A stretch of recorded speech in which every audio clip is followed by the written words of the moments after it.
No programa Estúdio desta semana, vamos conversar com o desembargador aposentado Edgar Pena Amorim sobre os 36 anos da Constituição Brasileira. Desembargador, muito obrigado pela participação do senhor. Eu que agradeço, Cristina. Desembargador, a Constituição de 88, também chamada Constituição Cidadã, ela defendeu os direitos da sociedade e chegou no país no momento da redemocratização, depois de 21 anos de período militar. O que isso significou?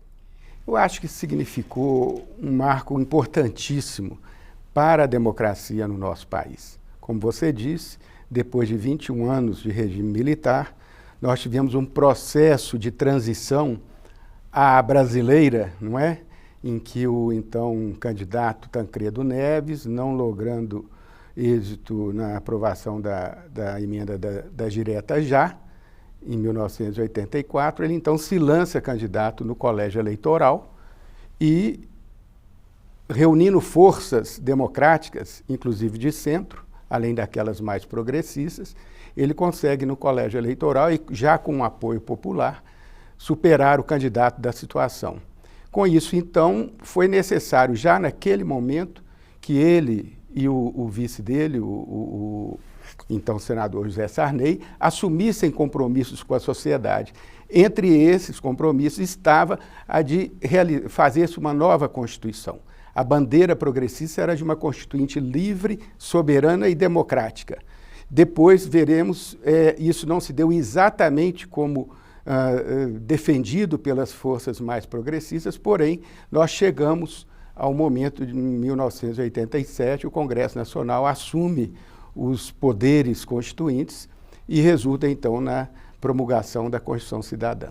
E é uma Constituição de 88, mas como o senhor bem falou, que já vinha sendo discutida desde 1985, debates com entidades, os cidadãos participando. Como que essa escuta interferiu no texto final da Constituição? Pois é, muito interessante, porque a transição a que eu me referi, ela se deu, na verdade, do ponto de vista jurídico ou jurídico-político, de uma forma inusitada. Foi uma emenda constitucional à então Constituição vigente, que era a de 1967, emendada em 1969, que convocou a Assembleia Constituinte, ou antes, que atribuiu ao Congresso Nacional, que ia se instalar em 1987, as tarefas constituintes.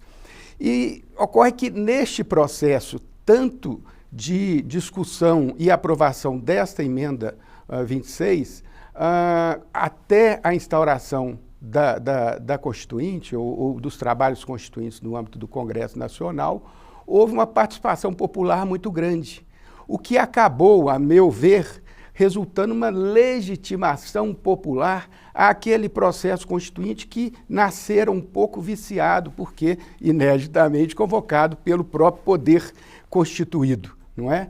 Então, de certa maneira, foi a participação popular, os debates públicos no âmbito do Congresso Nacional e das comissões que ele espalhou pelo país todo, né, chamando a população, por suas entidades representativas, a apresentar sugestões, etc., é que, então, no processo acabou havendo uma legitimação, não é, da aprovação da Constituição, o que se confirmou depois pela aceitação ampla, do ponto de vista não só dos juristas, mas de toda a população, daquele texto que Ulisses Guimarães denominou Constituição Cidadã e, de fato, representa a grande característica deste texto constitucional. E o que o senhor destacaria nesse texto? Teve alguma influência internacional? Se assemelha a algum outro país?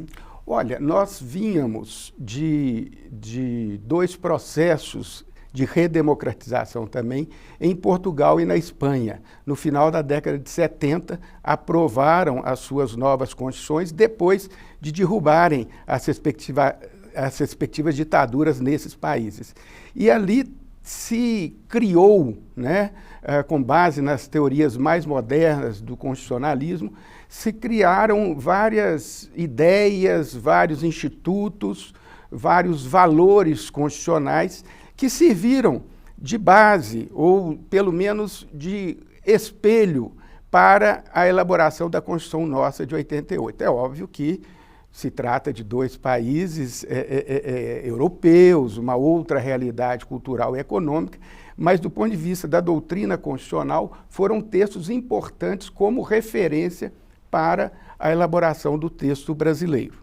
E os direitos da sociedade? Você acha que a sociedade ganhou muito com a Constituição? Não há dúvida, a própria participação da sociedade no processo constituinte deveria, inevitavelmente, resultar em uma conquista de vários direitos, ou pelo menos de normas programáticas que atendessem, que acolhessem as diversas, não é, demandas da sociedade. Mas resultou num texto decorrente de embates políticos no âmbito do Congresso Constituinte, que, apesar de alguns aspectos que se poderia dizer não muito favoráveis à população, na questão da reforma agrária, houve um retrocesso em relação ao texto inicialmente proposto, mas os direitos e garantias da sociedade, sobretudo em face do Estado, que até pouco tempo era um Estado autoritário,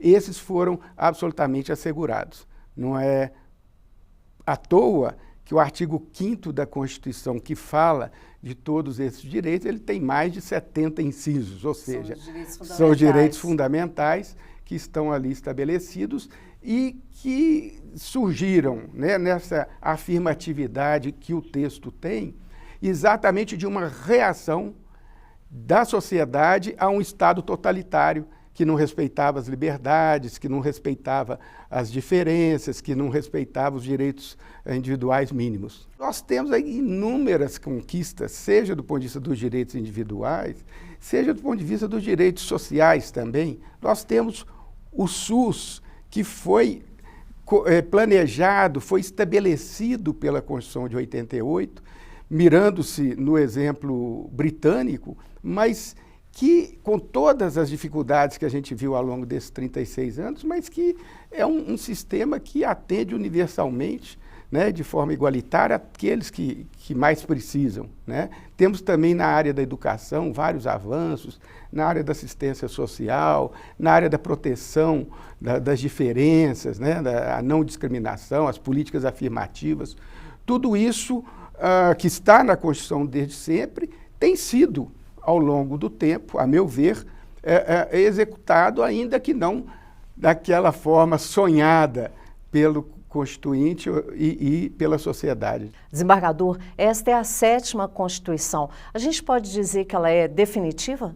Eu acho que toda Constituição é mais perene na medida em que a sociedade vai assimilando os seus valores e vai exigindo a sua aplicação, não é?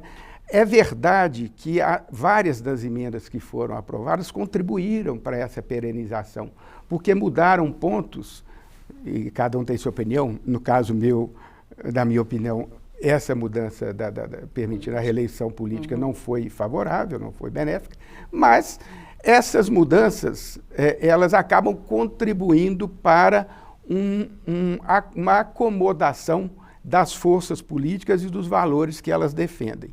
Então, nesse sentido, há uma perspectiva de perenização maior, né? Nós não estamos falando de eternidade, não é? Sim. Mas é bom lembrar que, em regra, as constituições surgem a partir de uma ruptura política significativa, né?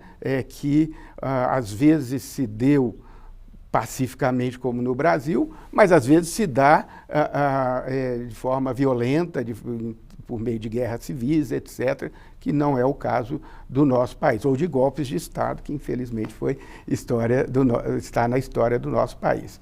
Mas eu penso que ela é uma Constituição que ainda tem muito a dizer, que tem ainda muito a ser praticada em defesa da sociedade. Muito obrigada pela participação do senhor, pelos esclarecimentos, desembargador aposentado Edgar Pena Amorim. Eu que agradeço, Cristina, e continuo à disposição sempre que precisar. Obrigada. O programa Estúdio fica por aqui. Outras informações sobre o Poder Judiciário você confere na Rádio TJ Minas, no portal do TJMG e nas redes sociais do Tribunal. Os endereços estão na sua tela. Assista às nossas reportagens no canal da TV TJ Minas no YouTube. Obrigada por sua audiência, um abraço a todos e até a próxima edição.